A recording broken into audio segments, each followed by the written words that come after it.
saya jadi semakin jelas itu bahwa sejak awal bermasalah. Keluar jalur katanya memang karena dipepet. Ya dipepet lah namanya ngejar maling, ya. Menyatakan ini ada pidana atau tidak sejak awal bisa, Pak. Bapak punya kewenangan, kami punya kewenangan, Pak. Ya. Bapak silakan menyatakan kewenangan, tapi nanti kami juga punya kewenangan, Pak. Bismillahirrahmanirrahim. Assalamualaikum warahmatullahi wabarakatuh. Salam sejahtera bagi kita sekalian. Shalom, Om Swastiastu, Namo Buddhaya, salam kebajikan, Rahayu. Yang kami hormati pimpinan Komisi 3 DPR RI, yang mulia Bapak Dr. Haji Habibur Rahman, SH.MH, yang kami muliakan Wakil Ketua serta seluruh anggota Komisi 3 DPR RI, yang kami hormati Kepala Kejaksaan Negeri Sleman Bapak Bambang Yunianto, SH.MH, yang kami hormati pula kuasa hukum dari Saudara Hoki Minarya, RHR Kantor Advokat. Hadirin sekalian yang saya cintai, saya banggakan. Izin kami menyampaikan bahwa peristiwa yang terjadi sebagaimana yang sudah menjadi konsumsi publik di media sosial, bahwa terjadi pada hari Sabtu tanggal 26 April 2025 sekira pukul 6.20 waktu Indonesia Barat.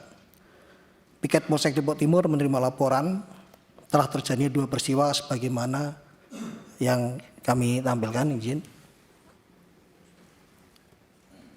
Yang pertama adalah telah terjadi dugaan tindak pidana pencurian dengan kekerasan terhadap seorang ibu di Jembatan Tambak Bayan, Kecamatan Depok, Kabupaten Sleman, ketika tasnya ditarik paksa dan diambil oleh 2 orang yang tidak dikenal mengendarai motor, yang mana tentunya peristiwa ini adalah sebuah dugaan tindak pidana.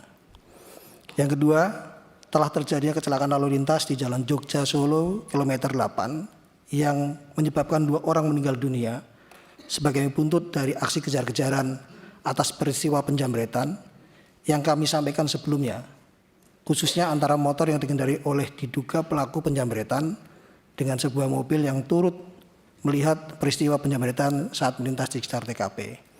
Jadi awalnya kami mendapat 2 laporan, Bapak. Kejadian tersebut ditindaklanjuti oleh piket Polsek Depok Timur, dan kebetulan pada saat saya ada di sekitaran Polsek Depok Timur dan saya langsung ke TKP, Pak. Kebetulan ketemu dengan Ibu Arsita dan Pak Hoki Minarya langsung, Pak, pada saat itu. Dan saya bertemu dengan beliau.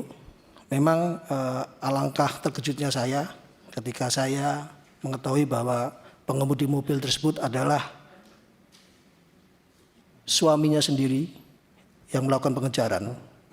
Hati saya tentunya seakan terkapar dengan sebuah dilema. Di satu sisi telah hilang 2 nyawa manusia yang tentunya tidak dapat dinilai dengan materi. Di sisi lain juga saya juga turut memahami apa yang Saudara Hoki Minarya lakukan sebagai seorang suami. Mengejar pelaku penjamretan terhadap istrinya. Sebagaimana wajarnya seorang suami akan berbuat seketika ada seseorang yang menyerang istrinya. Demikian pula halnya pada pagi itu saya sampaikan langsung kepada beliau, Pak Hoki Minarya, karena saya sebagai penasihat hukum saya menilai apa yang dilakukan oleh beliau sebenarnya sudah membantu tugas kepolisian. Begitu Pak Hoki.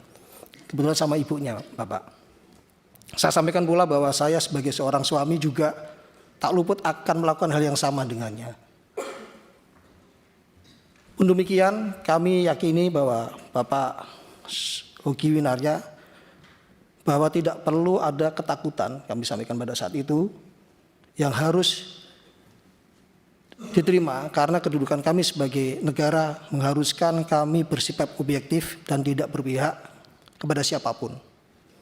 Selain kepada kebenaran, fakta hukum dan bukti-bukti baik atas peristiwa kecelakaan, lalu lintas dan penjamretan ataupun pembelaan terpaksa.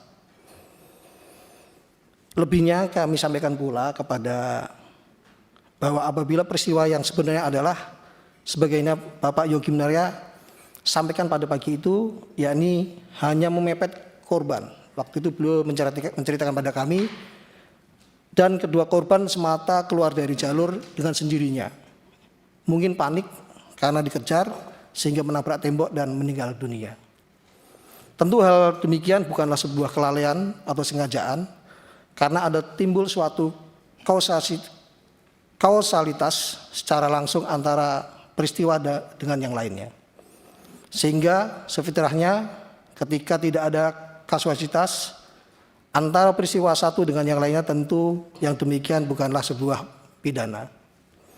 Sementara unit Gakum melakukan olah TKP, sebagian fungsi reskrim kami arahkan untuk melakukan TP-TKP dan kami sampaikan kepada Ibu Arsita untuk membuat laporan dan kemudian lapornya kami terima dan kita tindak lanjuti pada saat hari itu. Izin kami sampaikan, sementara proses penyelidikan Satlantas dan penyelidikan Satlantas, kami izin menyampaikan ini Satlantas pada saat tanggal itu melakukan penyelidikan, Bapak, karena untuk memastikan apakah ini terjadi pembunuhan atau kecelakaan lalu lintas atau notwear. Maka kami belum bersikap, kami masih menangani kasus jambretnya. Pada tanggal 6 Juli setelah datang ke Polres Sleman, pada saat berlangsung penyelidikan pada 6 Juli telah datang ke Polresta Sleman paman korban yang juga merupakan kuasa hukum dari kedua korban meninggal dunia tersebut. Kami menyampaikan kepada paman korbannya bahwa dalam perkembangan perkara hasil olah TKP yang kami lakukan dan menurut pendapat ahli yang kami dapatkan menunjukkan bahwa tidak adanya kasualitas pengemudi, mengingat dari hasil penyelidikan kedua motor semata-mata keluar dari jalur sendiri, sehingga belum dapat dipastikan apakah penyebab motor keluar jalur sendiri dan membentur tembok sehingga meninggal dunia. Namun saat itu kuasa hukum korban justru menyampaikan bahwa adanya informasi tindakan keji pada saat kejadian laka lantas. Terdapat penganiayaan dengan cara si pengemudi mobil mundur mobilnya lalu turun dan menendang korban yang sudah terkapar. Kemudian kuasa hukum korban meminta adanya keadilan atas kejadian tersebut. Yang disampaikan ini juga kemarin disampaikan pada saat Zoom mau RJ di Pak Kadari. Menyikapi hal ini penyidik kami tetap bersifat objektif dan profesional. Penyidik melakukan pencarian bukti baru supaya terang faktanya benar tidaknya adanya informasi yang disampaikan oleh paman korban yang penasihat hukumnya tadi. Setelah penyelidik mendapatkan bukti baru berupa rekaman CCTV, didapatkan fakta baru. Yang pertama adalah bahwa tidak ada peristiwa penganiayaan sebagaimana disampaikan oleh kuasa hukum tadi. Jadi kasus yang disampaikan katanya ada penganiayaan itu tidak ada. Namun penyidik juga mendapatkan 2 CCTV dalam peristiwa laka lantas.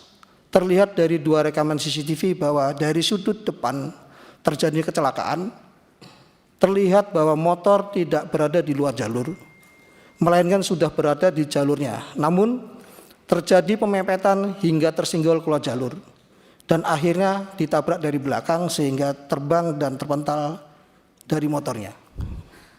Kemudian adanya 2 temuan CCTV tersebut, penyidik meminta pendapat ahli dengan hasil bahwa menurut pendapat ahli kausa meninggalnya kedua korban adalah sebab ditabrak dari belakang dengan kecepatan tinggi, sehingga selain motornya terbang, kedua korban juga turut terpental dari motornya dan menabrak tembok.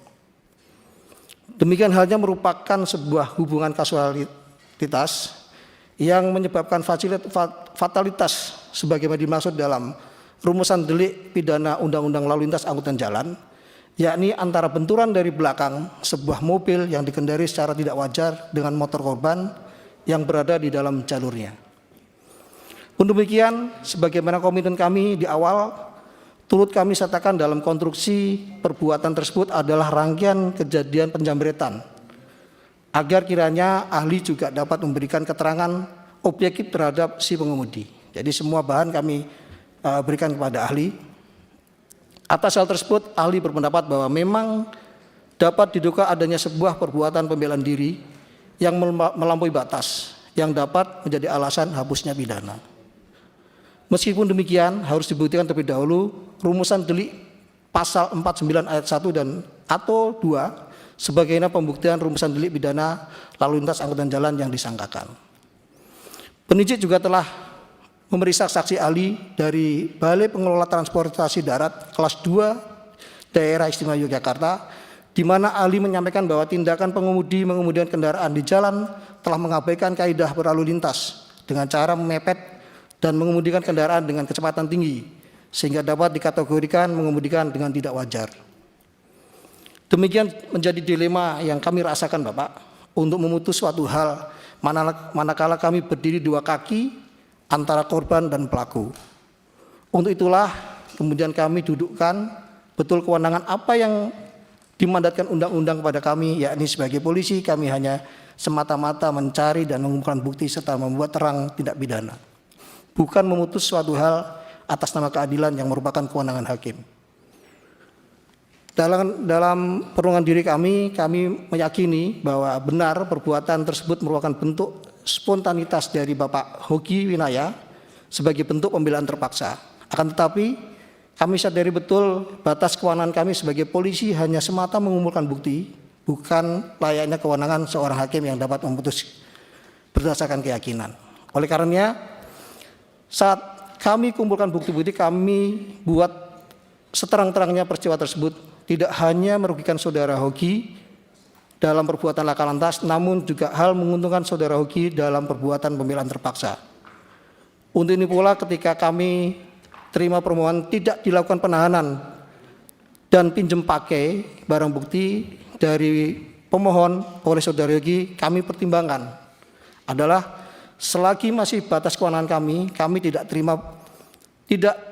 kami terima permohonan tersebut dan tidak kami lakukan penahanan sedikit pun, dengan pertimbangan supaya yang bersangkutan tetap bisa melanjutkan aktivitas sehari-hari, berkumpul dengan keluarga serta menyiapkan dalilnya perihal pembelaan terpaksa.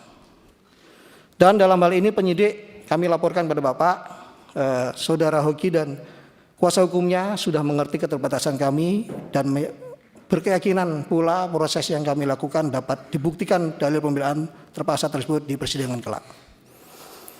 Izin kami laporkan sepanjang proses penyidikan ini pula kami sudah mencoba berbagai upaya agar masing-masing pihak mau bertemu dan melakukan mediasi dalam rangka terselesainya perkara ini dengan berdasarkan keadilan restoratif. Namun pada upaya ini belum berujung pada bertemunya para pihak, yang mana meskipun penyidik sudah mencoba menginisiasi pertemuan tersebut dengan mengirimkan kontak kuasa hukum satu sama lain, akan tetapi masing-masing pihak terkesan saling menunggu siapa yang duluan karena merasa memiliki pembenaran sendiri. Pada tahap ini pula dapat kami sampaikan bahwa pada saat itu kami terkendala atas batasan kewenangan yang kami miliki sebagaimana diatur dalam Perpol 8 tahun 2021 yang hanya dapat menerima permohonan namun tidak boleh menawarkan. Demikian terbatasnya kewenangan yang kami miliki, padahal penting bagi seorang polisi untuk dapat menawarkan keadilan restoratif kepada para pihak terkait mengingat kompleksitas dinamika di lapangan yang polisi temukan sehari dalam pelaksanaan tugas, Bapak. Bukan perkara ini saja. Sehingga dalam kesempatan ini tak lupa kami ucapkan banyak terima kasih kepada seluruh pimpinan dan anggota Komisi 3 yang ada di ruangan ini atas produk hukum yang baru saja diundangkan, yang mana pada KUHP baru ini sekarang kepolisian dapat melaksanakan penawaran restoratif secara aktif kepada para pihak. Polisi dapat melaksanakan inisiator dan fasilitator. Akhir kata kami sampaikan kepada semuanya bahwa dalam perihal ini kami sudah berupaya maksimal mungkin membuat seterang-terangannya kejadian sebelumnya dalam bentuk profesionalisme kami. Upaya-upaya yang dilakukan selama proses berjalan saya rasa sudah kami lakukan berdasarkan prinsip due process law serta mengedepankan hak-hak tersangka tanpa melanggar batas kewenangan kami. Pelanggaran sebatas kewenangan yang kami maksud tersebut tentu kami hindari agar tidak terjadi kesewenangan dalam proses peradilan pidana yang kami emban. Kami mohon maaf Juga kiranya ada hal yang kami lakukan terkesan tidak manusiawi di publik, kepada publik semuanya. Percayalah, kami juga sama terkejutnya ketika banyak opini menyatakan kami melakukan penahanan terhadap tersangka. Sementara pada faktanya, bahkan ketika kuasa hukum meninggal dunia atau pelaku jambret bersurat kepada kami, merasa keberatan saudara Hoki tidak dilakukan penahanan, serta memohon agar kami melakukan penahanan terhadap saudara Hoki, kami tetap berpegang teguh tidak melakukan penahanan kepada beliau. Demikian yang kami jelaskan. Kami aturkan terima kasih kepada Komisi 3 DPR RI yang telah memberikan ruang aspirasi terkait permasalahan ini. Kami aturkan pula ucapan terima kasih kepada semua yang ada di sini, kepada netizen masyarakat Indonesia. Tentunya kami juga memohon maaf atas permasalahan ini sehingga menjadi perhatian publik. Pada kesempatan ini kami ulangi, kami mohon maaf. Kami akan bekerja sebaik mungkin dalam melaksanakan dan menyelesaikan perkara ini. Demikian kami akhiri. Wassalamualaikum warahmatullahi wabarakatuh. Waalaikumsalam. Jadi sebelum ke Pak Kajari, Pak, saya jadi semakin jelas itu bahwa sejak awal bermasalah. Ini kan nggak ada penganiayaan.